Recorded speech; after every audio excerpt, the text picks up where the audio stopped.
Movie के start में हम एक 10 साल की मासूम सी बच्ची को देखते हैं जिसका नाम सूफ़ी है। वो एक अज़ाइला में रहती है क्योंकि उसके पेरेंट्स की डेथ हो चुकी है। उसे नींद ना आने की बीमारी थी, इसीलिए वो सारी रात जाग के अज़ाइला में फिरती रहती थी क्योंकि उसे पूरी रात ही नींद नहीं आती थी। हर बच्चे की तरह उसे भी एक डर था कि रात को बाबा जी आते हैं और बच्चों को उठा के ले जाते हैं और फिर इन बच्चों को मारकर खा लेते हैं। एक दिन जब सब सो रहे होते हैं, उसे विंडो से बिल्ली की आवाज़ आती है, इसीलिए उसे नींद नहीं आ रही होती। वो उसे बाहर देखने जाती है। जब वो बालकनी से देखती है, कुछ बिल्लियों ने डस्टबिन गिरा दी होती है।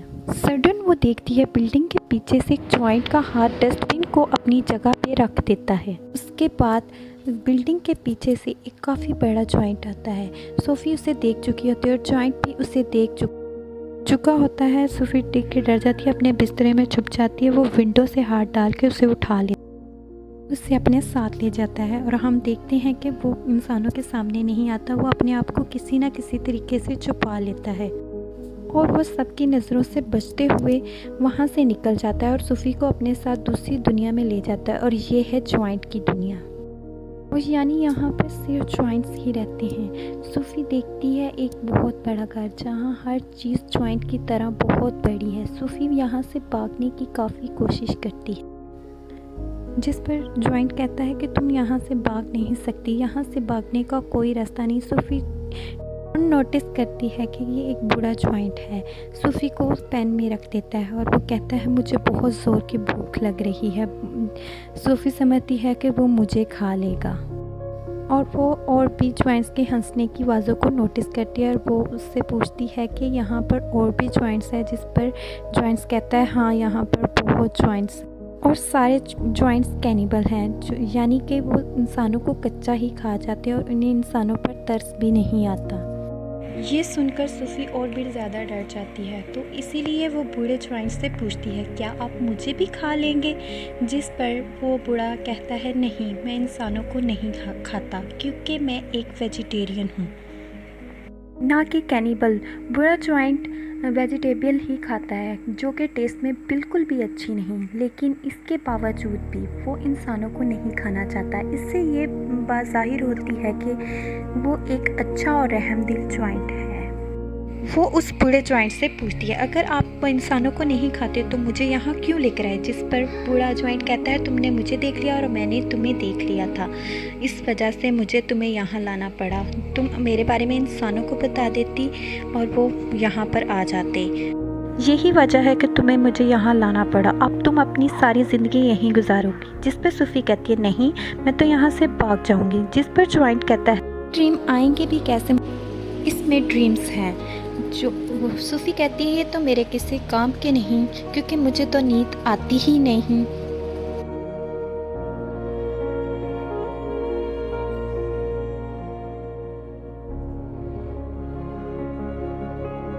उसके बाद जॉइंट्स अपनी बोतल में से ड्रीम निकालता है, जिस पर सूफ़ी की आंख खुल जाती है। वो देखती है जॉइंट्स सो रहा है। वो इस मौके का फ़ायदा उठाकर घर से भाग जाती है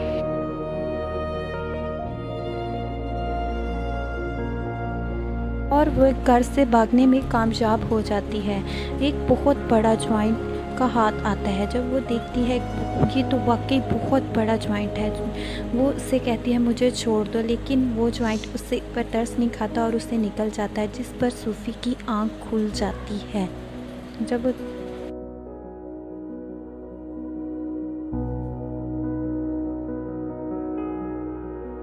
जागने के बाद वो बूढ़े जॉइंट से कहती है कि ये आपने मुझे ड्रीम दिखाया है, लेकिन ये तो बहुत डरावना ड्रीम था जिससे मैं डर गई, जिस पर वो कहता है कि मुझे ऐसा करना पड़ा ताकि मैं तुम्हें बता सकूं कि तुम्हारे लिए बाहर कितना ख़तरा है, इसीलिए बेटर है कि तुम यहीं पे रहो। बूढ़ा जॉइंट सूफ़ी को समझाता है कि यहाँ पे जॉइंट्स हैं ना, वो मुझसे काफ़ी बड़े हैं और मैं इनके मुकाबले में बहुत छोटा हूँ और बूढ़ा भी हूँ। अभी वो बातें कर ही रहे थे कि वहाँ एक काफ़ी बड़ा जॉइंट अंदर आ जाता है और वाकई ही वो बूढ़े जॉइंट से काफ़ी बड़ा होता है। वो जॉइंट आते ही बूढ़े जॉइंट से पूछता है कि तुम किसके साथ बातें कर रहे थे बोने। अब यहाँ पर सारे जॉइंट्स बूढ़े जॉइंट्स को बोना कहते थे क्योंकि वो साइज़ में सबसे छोटा था। बूढ़ा जॉइंट जवाब देता नहीं तो मैं तो किसी से बातें नहीं कर रहा था। तब तभी सूफी छुप जाती है। इस बड़े जॉइंट के हाथ पर चोट लगी थी, इसलिए वो पट्टी करवाने बूढ़े जॉइंट के पास आया था। वो कैनिबल था, उससे इंसानी खुशबू आती है। वो वहाँ पड़ी हर चीज़ को गौर से देखने लगता है। सूफी उस सब्ज़ी में छुप जाती है जो वो बूढ़ा खाता था। जब उस सब्ज़ी को स्मेल करता है तो उसे इंसानी खुशबू आती है। उसने आज से पहले कभी सब्ज़ी नहीं खाई थी, लेकिन उसे आज सब्ज़ी अच्छी लग रही थी क्योंकि उसमें से तो सूफी थी, इसीलिए वो सब्ज़ी को खाने लगता है। जिस पर वो बूढ़ा जॉइंट कहता है कि तुम सब्ज़ी कैसे खा सकते हो, तुम्हें तो सब्ज़ियाँ पसंद नहीं। जिस पर वो बड़ा जॉइंट कहता है हाँ मुझे तो सब्ज़ी नहीं पसंद। वो इस सब्ज़ी को फेंक देता है, जिससे सोफ़ी की जान बच जाती है। फिर वो वहाँ से चला जाता है। फिर उस बूढ़े जॉइंट को कहीं जाना होता है। सूफी पूछती है कि आप कहाँ जा रहे हैं, जिस पर वो बूढ़ा जॉइंट कहता है कि मुझे ज़रूरी काम है। वो पूछती है कौन सा ज़रूरी काम, लेकिन वो सूफी को कुछ नहीं बताता। लेकिन वो सूफी के काफ़ी शरारत करने के बाद उसे बता देता है कि वो ड्रीम्स पकड़ने जा रहा है। सूफी कहती है कि मुझे भी अपने साथ ले जाओ, लेकिन वो अपने साथ नहीं लेके जाना चाहता क्योंकि बाहर जो जॉइंट सो रहे हैं, अगर वो जागे तो उन्होंने सूफी को देख लिया तो बहुत बुरा होगा। इसी वजह से वो कोई रिस्क नहीं लेना चाहता। वो सूफी के काफ़ी इसरार करने के बाद उसे अपने साथ ले जाता है। वो सारे जॉइंट सो रहे होते हैं, लेकिन उनकी आंख खुल जाती है। वो उस बूढ़े जॉइंट को तंग करने लगते हैं और वो कहते हैं कहाँ जाने हो बोने। तो वो कहता है कि मैं अपने काम पर जा रहा हूँ, कि हम नहीं चाहते कि तुम यहाँ से निकलकर बाहर जाओ इंसानी दुनिया में। अगर इंसानों को हमारे बारे में पता चल गया तो वो हमें मार देंगे। वो बूढ़े जॉइंट को बहुत ज़्यादा तंग करते हैं।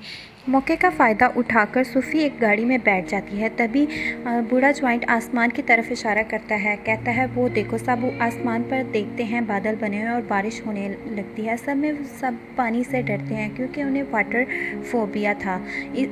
तभी बारिश होने लगती है और सारे जॉइंट्स छुप जाते हैं और मौके का फ़ायदा उठाकर वो दोनों चले जाते हैं। वो लोग माउंटेन पर चढ़ने लगते हैं। चलते चलते वो बादलों से भी काफ़ी आगे चले जाते हैं। सूफी कहती है यहाँ से तो देखने में स्टार भी बहुत प्यारे लगते हैं। बूढ़ा जॉइंट कहता है मैं तो इनका म्यूज़िक भी सुन सकता हूँ। वो बताता है कि मैं दुनिया की इवन हर चीज़ की आवाज़ सुन सकता हूँ। मैं चूंटियों की आवाज़ सुन सकता हूँ, मैं कीड़ों की आवाज़ सुन सकता हूँ, हर आवाज़ सुन सकता हूँ। ये सुनकर सूफी कहती मुझे यकीन नहीं आ रहा, लेकिन वो कहता है कि तुम्हें मेरी बात पर यकीन करना होगा बेटा। इसके बाद वो एक लेक के पास जाते हैं जिसके पास काफ़ी बड़ा ट्री होता है। बूढ़ा जॉइंट एक उसमें कूद जाता है और सूफी भी कूद जाती है। फिर वो दोनों दूसरे लेक के दूसरे किनारे चले जाते हैं। ये होती है ड्रीम्स की दुनिया, क्योंकि ड्रीम्स इस ट्री से कतरों की तरह गिरते हैं और बूढ़ा इन्हें पकड़ने के लिए यहाँ पर आता है। फिर वो दोनों मिलकर बहुत सारे ड्रीम पकड़ लेते हैं। इन ख्वाबों में अच्छे और बुरे दोनों ड्रीम्स होते हैं। इन ड्रीम्स को पकड़कर वापस जाने लगते हैं। ये दोनों काफ़ी अच्छे दोस्त बन चुके होते हैं और काफ़ी खुश होते हैं। जॉइंट कहता है मुझे सारे जॉइंट बोना कहते हैं, लेकिन फिर खुश हो जाता है कि मुझे यहाँ पर एक ऐसा भी मिला जो मुझे बिग फ्रेंडली जॉइंट कहता था। सूफी कहती है कि आज से मैं भी आपको बिग फ्रेंडली जॉइंट यानी BF कहूँगी। ड्रीम पकड़ने के बाद ये लोग सिटी में घूमते फिरते हैं। यहाँ पर बच्चे अपने अपने घरों में सो रहे होते हैं और BFG इन्हें नींद में बहुत अच्छे अच्छे ड्रीम देता है ताकि लोग इनके ड्रीम में खुश हो सकें। यहाँ पे हम ये जान सकते हैं कि BFG एक बहुत अच्छा दिल का जॉइंट है, ये जो ड्रीम की दुनिया से ड्रीम लाकर इन लोगों को देता है ताकि सोते हुए ही सही ये इन लोगों को खुश कर सके और इनकी ज़िंदगियों में खुशियाँ ला सके। सूफी कहती है आपकी कितनी उम्र है? जितनी इस दुनिया की उम्र है, यानी जब से दुनिया बनी है तब से ही जॉइंट बने हैं, लेकिन वो इंसानों से छुप कर रहते हैं दीवारों के पीछे। वो दोनों वापस चले जाते हैं। सूफी अचानक पूछती है मेरा ब्लैंकेट कहाँ है? असल में सूफी का ब्लैंकेट जॉइंट्स की दुनिया में रह गया था। इस बात से परेशान हो जाते हैं। वो कहते हैं मैं तुम्हें अपने साथ नहीं लेकर जाऊँगा। यहाँ ये बताते हैं कि बहुत साल पहले एक बहुत प्यारा इनोसेंट बच्चा मिला था।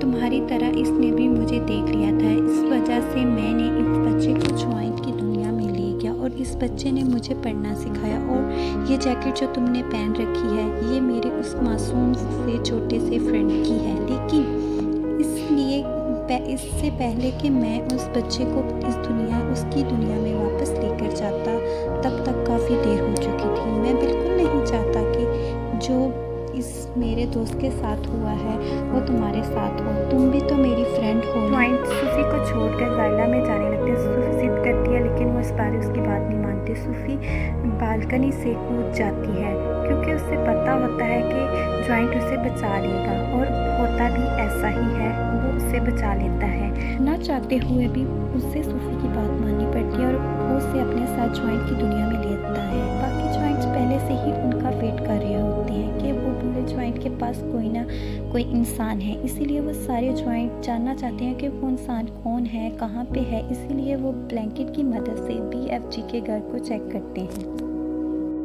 और सारे सामान की तोड़-फोड़ कर देते हैं, लेकिन BFG उसका ब्लैंकेट जला देता है जिसमें सूफी की खुशबू होती है। फिर वो उन सब ज्वाइंट को घर से जाने के लिए बोलता है। सूफी एक पिक्चर देखती है जो कि एक प्रिंसेस की पिक्चर होती है। पिक्चर को देख के सूफी को आइडिया आता है। वो BFG को कहती है कि प्रिंसेस के लिए एक ड्रीम बनाए। इस ड्रीम में ये बनाना कि ज्वाइंट्स की एक दुनिया पाई जाती है।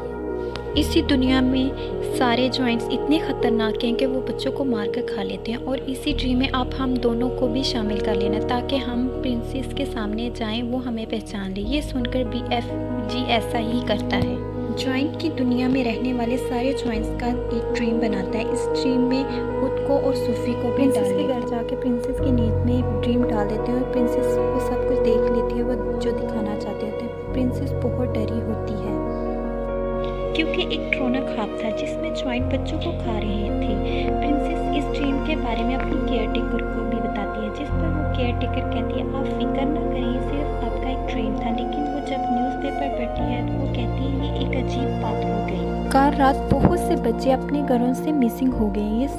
ये सीन वैसा ही हुआ है जैसा आपने ड्रीम देखा है। तभी प्रिंसेस कहती है पर्दे हटा दो। वहाँ सूफी खड़ी होती है। असल में ये चीज़ भी उन्होंने ड्रीम में डाल दी होती है और BFG को भी डाल दिया। तभी सूफी BFG के बारे में प्रिंसेस को बताती है और साथ साथ प्रॉमिस लेती है कि आप BFG को कुछ नहीं कहेंगे। तभी BFG उनके सामने आता है, बड़ी तमीज़ से प्रिंसेस के सामने झुक जाता है। और फनी बात थी, ज्वाइंट किसी भी वर्ड को ठीक से नहीं बोलते थे, इसीलिए वो महारानी को मर्जानी कहता था, BF इंसान को इंसान कहता था, और ऐसे ही उल्टे सीधे लफ्ज़ बोलते थे। इसके बाद प्रिंसेस ने उसे अच्छे से वेलकम करती है और इन्हें एक काफ़ी अच्छी दावत देती है। फिर ये लोग सारी बात प्रिंसेस को बता देते हैं कि ज्वाइंट की दुनिया में 9 बड़े बड़े ज्वाइंट ऐसे हैं जो इंसानों को खा लेते हैं। प्रिंसेस हेल्प करने के लिए तैयार हो जाती है और पूरी आर्मी को तैयार करती है। BFG की मदद से अपने हेलीकॉप्टर में बैठकर ज्वाइंट की दुनिया में निकल जाते हैं। इन्होंने यहाँ पर एक प्रॉपर प्लान बनाया होता है, इसलिए वो प्लान